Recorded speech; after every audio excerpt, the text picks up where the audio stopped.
और अरविंद केजरीवाल जी के मामले में झूठे गवाह तैयार किए जाते हैं।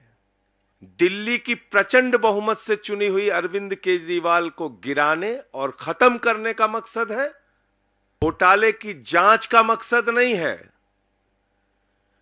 पंजाब की प्रचंड बहुमत से चुनी हुई सरकार को गिराने और खत्म करने का मकसद है।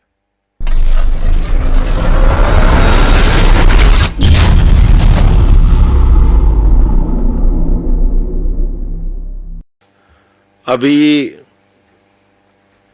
माननीय उच्च न्यायालय का फैसला अरविंद केजरीवाल जी के मामले में आया है, लेकिन जैसा पिछले कई दिनों से लगातार मैं कह रहा हूं, मैं फिर उस बात को दोहरा रहा हूं पूरी मजबूती के साथ और जिम्मेदारी के साथ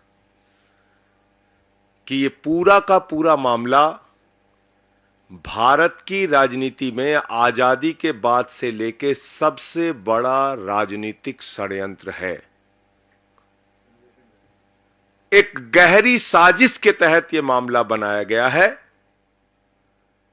और इस मामले के पीछे किसी घोटाले की जांच का मकसद नहीं है।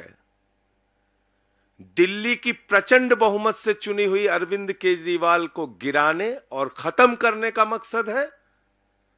पंजाब की प्रचंड बहुमत से चुनी हुई सरकार को गिराने और खत्म करने का मकसद है। आम आदमी पार्टी की बढ़ती हुई ख्याति को और राष्ट्रीय पार्टी का दर्जा 10 वर्षों में हासिल करने की उपलब्धि को खत्म करने की कोशिश है। क्योंकि शराब घोटाला तो भारतीय जनता पार्टी ने किया है, वहां तो मनी ट्रेल मिल गया, 60 करोड़ का मनी ट्रेल मिल गया, लेकिन कोई कार्रवाई अब तक भारतीय जनता पार्टी के नेताओं पर नहीं हुई। और अरविंद केजरीवाल जी के मामले में झूठे गवाह तैयार किए जाते हैं, बेबुनियाद आरोप लगाए जाते हैं। 10-10 गवाहों के 10-10 बयानों को छिपाकर षड्यंत्र के तहत 2 ही बयान कोर्ट के सामने लाए जाते हैं। 10 बयानों में से 8 बयान छिपाकर मात्र 2 बयान कोर्ट के सामने लाए जाते हैं। और मैं फिर से दोहरा रहा हूं, मगुंटा रेड्डी, राघव रेड्डी के 10 बयान थे। अंतिम 2 बयान में जैसे ही उन्होंने केजरीवाल जी का नाम लिया, तुरंत उसके बेटे को बेल मिल जाती है।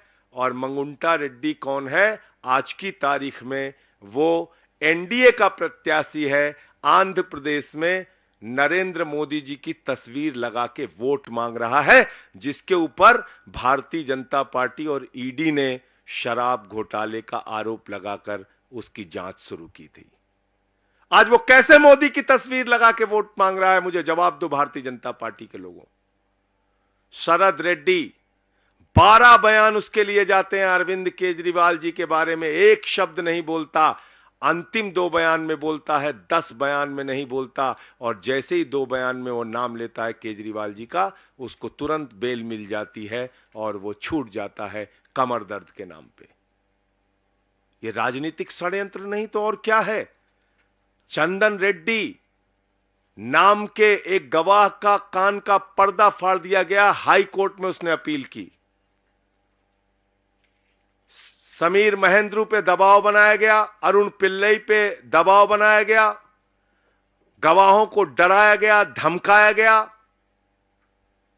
और तब यह पूरा मामला केजरीवाल जी के खिलाफ तैयार किया गया।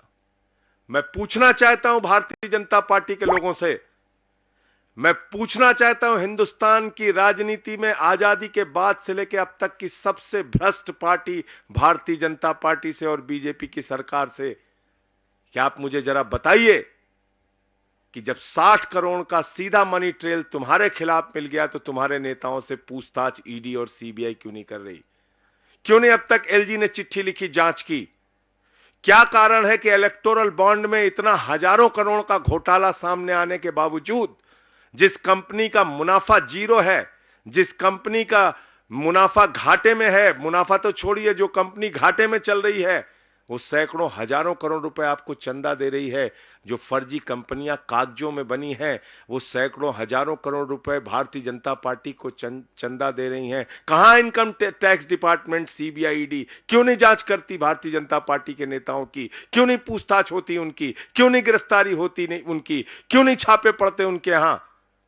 तो इसलिए मैं फिर दोहरा रहा हूं कि ये पूरा का पूरा मामला एक गहरी राजनीतिक साजिश के तहत अरविंद केजरीवाल जी के खिलाफ बनाया गया है।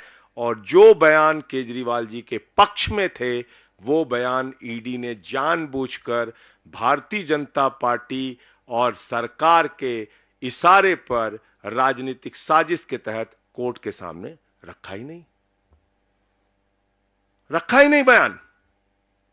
तो जब सारे साक्ष्य आप कोर्ट के सामने नहीं रखेंगे तो कैसे न्याय मिलेगा? उस काम में हमारे जो केजरीवाल साहब के वकील हैं वो लगे हुए हैं और लगातार न्यायालय इस बात को देख रहा है। वकील सारे कागजात के इंस्पेक्शन कर रहे हैं। मुझे पूरी उम्मीद है कि माननीय सर्वोच्च न्यायालय से जल्द ही अरविंद केजरीवाल जी को न्याय मिलेगा। क्योंकि देखिए, न्याय की प्रक्रिया है और न्यायिक प्रक्रिया में कई बार विलंब होता है। पीएमएलए एक्ट में बहुत सारी जटिलताएं हैं, जिसमें जमानत मिलने के प्रावधान कठिन है, मुश्किल है। और उसके साथ जब आप साक्ष्य ही पूरे नहीं रखेंगे तो कोर्ट के सामने पूरी बात आ नहीं रही है। 20,000 पन्ने अनरिलाइड डॉक्यूमेंट में रखे गए हैं। मैं सभी पत्रकार मित्रों को बताना चाहता हूं,